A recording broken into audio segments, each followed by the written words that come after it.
विलोक दोषितां कृष्णा कृष्णा कृष्णा हिना विभो।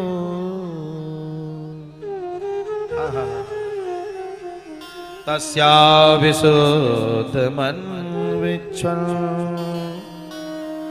सर्पं तमुदभासयत्। जय जय।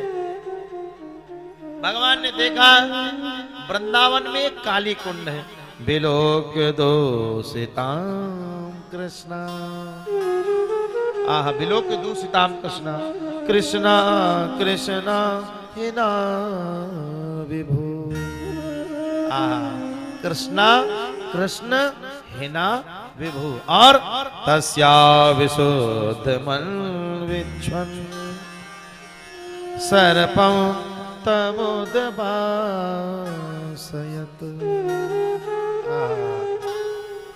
जय जय। कह रहे हैं यहाँ पर देखो कृष्ण कृष्ण 2 बार आया है। भगवान ने सोचा काली कुंड में कालिया नाग रहता है, तो भगवान ने सोचा भैया देखो वृंदावन में एक ही काला रहेगा, चाहे काला कृष्ण रहे और चाहे कालिया नाग रहे, 2 काले अब नहीं रह सकते।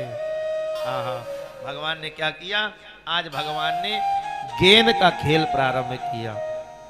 गेंद का खेल, एक बात बताएं, ये कृष्णावतार में भी गेंद का खेल प्रारंभ हुआ था और रामावतार में भी गेंद का खेल प्रारंभ हुआ था। जब राम जी सरकार, श्री राम, श्री लक्ष्मण, श्री भरत, श्री शत्रुघ्न जब छोटे छोटे थे तो इन चारों भाइयों ने सरजू नदी के किनारे गेंद का खेल प्रारंभ किया। तो जैसे गेंद का खेल प्रारंभ हुआ तो लखन भैया बोले कि हम तो राम भैया के संग में रहेंगे, हम विपक्ष में नहीं हो सकते। तो भरत जी बोले कोई बात नहीं, आप पक्ष में रहोगे तो हम विपक्ष में हो जाते हैं, विपक्ष में।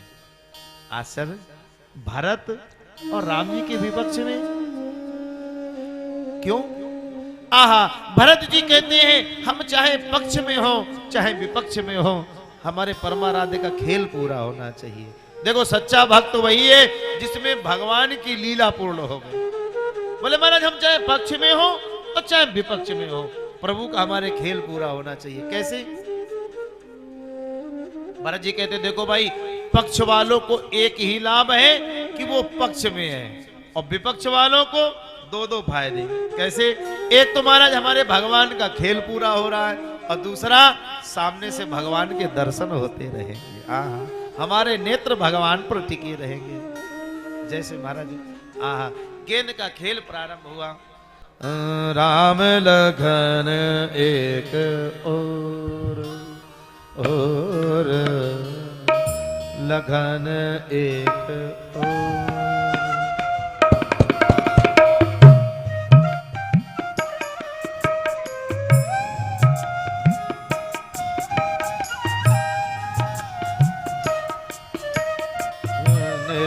एक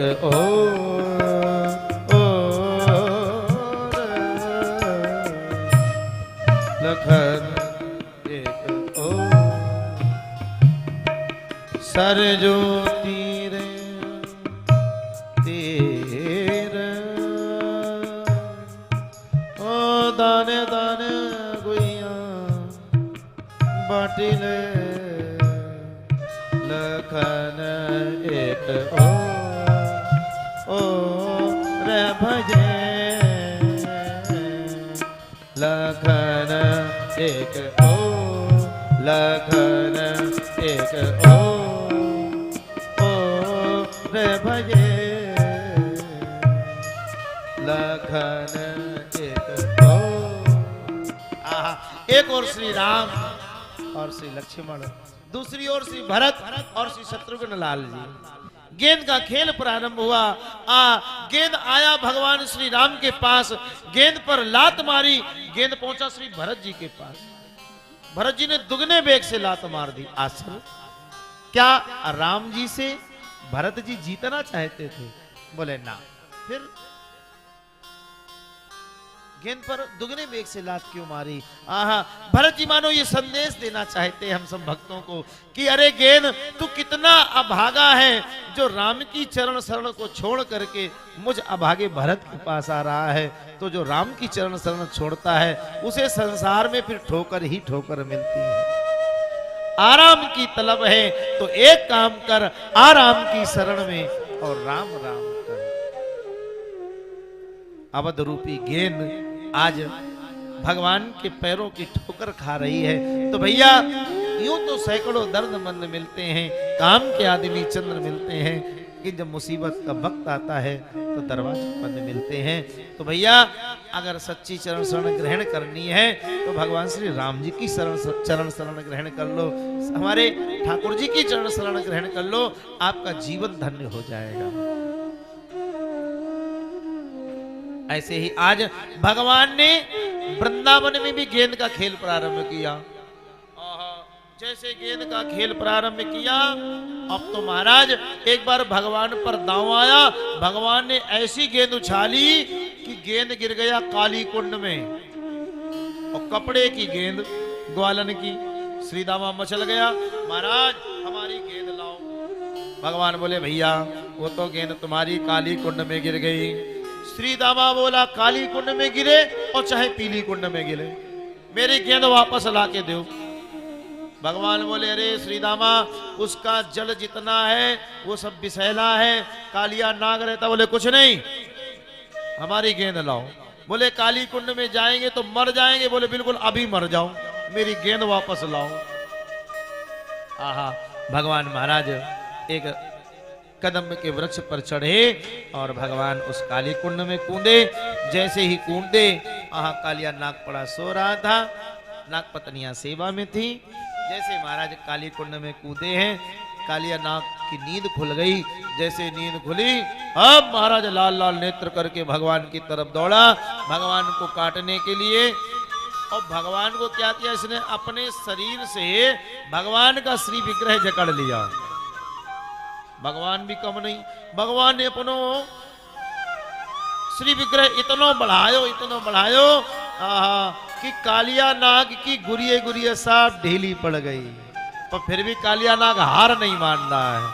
क्यों हार क्यों नहीं मान रहा?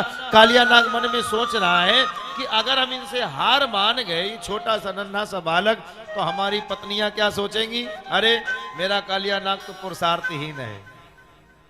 कभी आप लोगों ने देखा होगा किसी नौजवान भाई का नया नया ब्याह भया हो, अब वो अगर अपनी बहू को साथ में ला रहा है तो बस में या ट्रेन में स्लीपर में झगड़ा अवश्य कर देते हैं, तुरंत झगड़ा हो जाता है, खाली साथ में पत्नी हो गई। और ये झगड़ा क्यों करते हैं आपको पता है? नहीं पता, हम बताएंगे झगड़ा क्यों करते हैं। ये झगड़ा इसलिए करते हैं ताकि हमारी पत्नी ये समझ जाए कि हमारे पति देवता किसी आलाउद्दीन से कम नहीं है। हाँ, आज वही हाल कालिया नाग का है। ये भी अपनी पत्नियों को दिखाने के लिए अब भगवान से युद्ध कर रहा है। भगवान ने मारी छलांग और कालिया नाग के मस्तक पर विराजमान हो गए। जो फन उठाता है भगवान उसी पर एक लात की ठोकर मार देते हैं, लहूलुहान हो गया। मारा तुरंत नाग पत्नी आई, भगवान के चरणों में गिर पड़ी और बोली महाराज आपने इसे जो दंड दिया है वो इस पर बहुत बड़ा अनुग्रह किया है, आपने ये दया की है आपने। नाग पत्नियों ने बड़ी सुंदर भगवान की स्तुति की है।